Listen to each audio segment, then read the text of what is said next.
guess what? Women's rights are human rights. Women's rights are human rights. Women of Australia, wake up. Wake up and get up. Wake up to the fact that the rights you thought was sacrosanct have been ambushed by the trans cult. Your rights have been taken away by men who think they are women.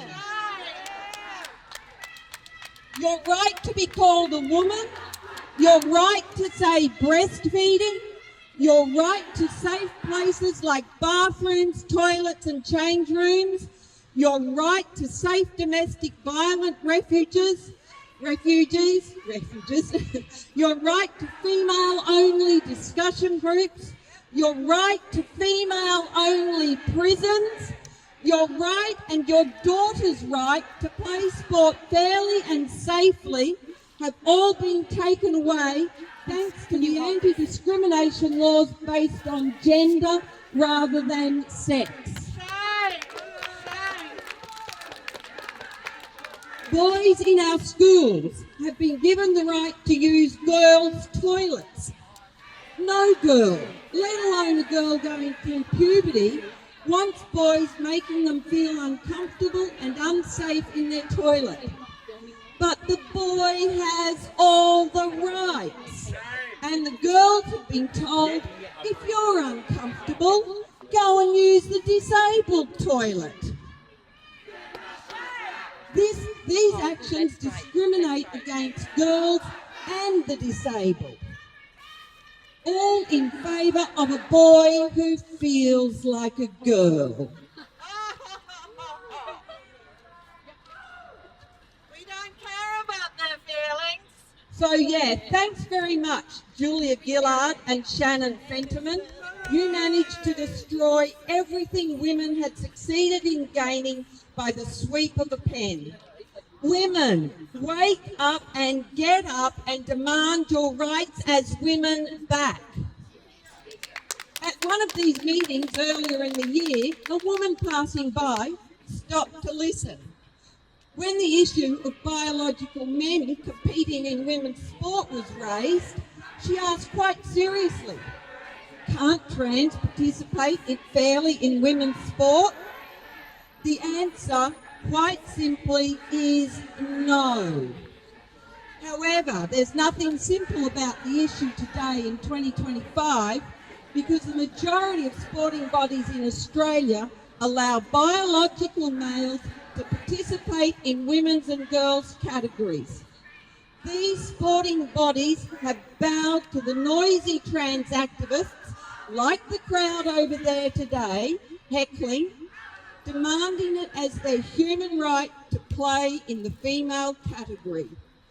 They will call me unsympathetic, insensitive, unempathetic, bigoted and wanting to deny their rights. Yet I am none of those things. I believe in the rights of all people to participate in and benefit from physical activity. But unless sport is kept safe and fair, it benefits no one. Most international sporting bodies have now realised they need gender testing to make the female category of sport safe and fair. Let's be honest, we all know, because the science has proved it, that men and boys are faster, stronger, jump higher and further. Biological men competing against women can never be fair. It's not fair that women and girls miss out on places in a team, miss out on winning medals like Olympic boxing medals, miss out on scholarships, miss out on life-changing opportunities while biological men take their place. It's not fair that the female category of sport no longer protects the inclusion, safety and dignity of women and girls.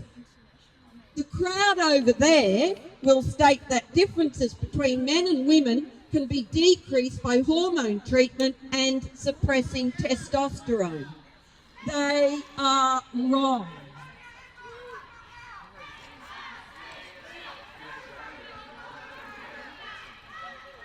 Testosterone treatment only decreases strength by 5% within 12 months. Therefore, male strength advantages are only minimally reduced. Treatment does not alter other physiological advantages such as size, height, limb length. As you can see from the people over there, they're still way taller, way bigger, despite having boobs and dresses on. Their hands, feet, and heart and lung still have greater capacity than women. These advantages can never be reversed. Including biological men into female categories discriminates against girls and women. Women and girls' rights are human rights. Always will be. And that brings me to my final point, one of safety. Apart from being unfair, the biological differences between men and women dramatically add to the risk of participating, make sport unsafe for women and make sport unsafe for women. Collisions, tackles and other contact between boys and girls, men and women are inherently more dangerous for females, and fear of injury can and does lead to self-exclusion. For safety, girls and women expect and must have available single-sex change rooms. Removing single-sex spaces in sport increases the risk of sexual harassment, assault and voyeurism. Female athletes, parents and coaches who object to the inclusion of men in their spaces or sport due to concerns about safety, privacy and fairness are silenced or forced to self-censor, otherwise they risk losing sporting opportunities. Many are also accused of bigotry, suspended from teams and subjected to restraining orders, expulsion, defamation and unfair disciplinary proceedings. This form of coercion is not acceptable. The United Nations and all scientific research on biological differences all recommend exclusion of biological males from the female category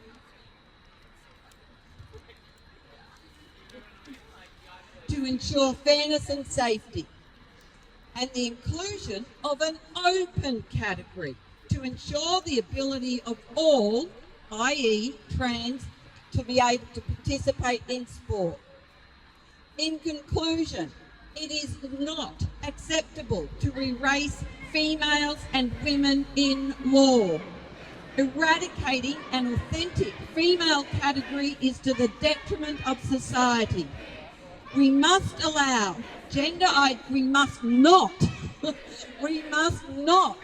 allow gender ideology to raise transgender people as a new and protected class over women and girls. Australian women, wake up and get up. Demand female rights be returned to Australian law and demand safe and fair sport. Until this is achieved, we will not be silent.